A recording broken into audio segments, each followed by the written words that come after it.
Bonjour ou bonsoir, tout dépend à quelle heure vous écoutez ce podcast de l'ODJ Media.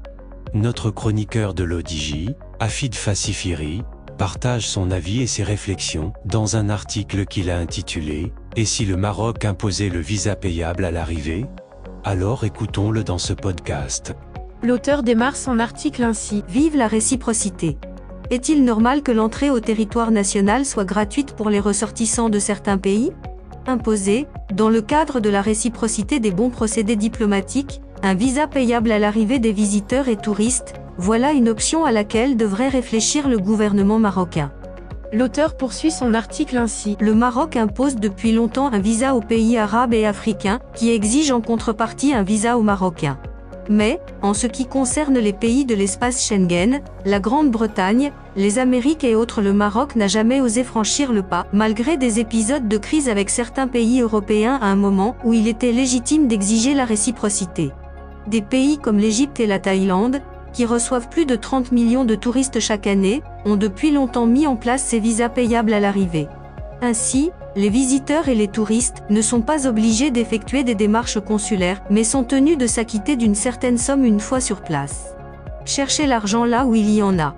Il n'y a plus d'argent à chercher dans les poches des citoyens, voilà la vérité à laquelle devra s'armer nos gouvernants. Une telle décision rentre dans le cadre de la souveraineté du royaume, et dans ce cas d'espèce elle s'inscrit dans un usage diplomatique de réciprocité. L'auteur précise ainsi. Nous sommes dans une configuration où les Marocains payent assez cher leur visa, et particulièrement en ce qui concerne ceux de l'espace Schengen, les États-Unis, la Grande-Bretagne, le Canada, etc. Alors, il n'y a aucun mal à ce que les visiteurs du royaume s'acquittent, eux aussi, d'une certaine somme à leur arrivée aux frontières, sachant qu'on leur aura épargné les formalités consulaires. Inutile de préciser que beaucoup de touristes ne dépensent que très peu d'argent au Maroc, surtout lorsqu'ils ont bénéficié d'un séjour tout compris, à prix sacrifié, avec vol compris. Un même séjour que les ressortissants nationaux doivent payer malheureusement et curieusement 2 ou 3 fois plus cher. Pour terminer, nous sommes dans une configuration où notre pays a connu de grosses tensions avec certains pays étrangers dont la France, l'Allemagne et l'Espagne, avec qui cela va mieux depuis. Et à ce sujet, pour ne parler que de la France, depuis de longs mois, il est devenu très compliqué d'obtenir un visa pour ce pays pour les raisons mesquines et dans des conditions méprisantes que tout le monde connaît du reste.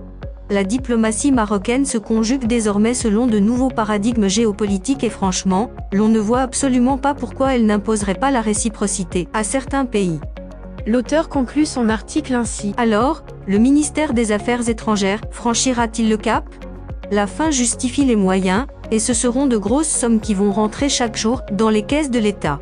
Il est légitime de plaider pour ce visa payable à l'arrivée et surtout, ce serait faire d'une pierre 3 coups en allant chercher l'argent où il y a en, au lieu de continuer à déplumer un pauvre citoyen qui n'en peut plus. Rédigé par Afid Fassifiri et lu par l'intelligence artificielle de l'ODJ Media.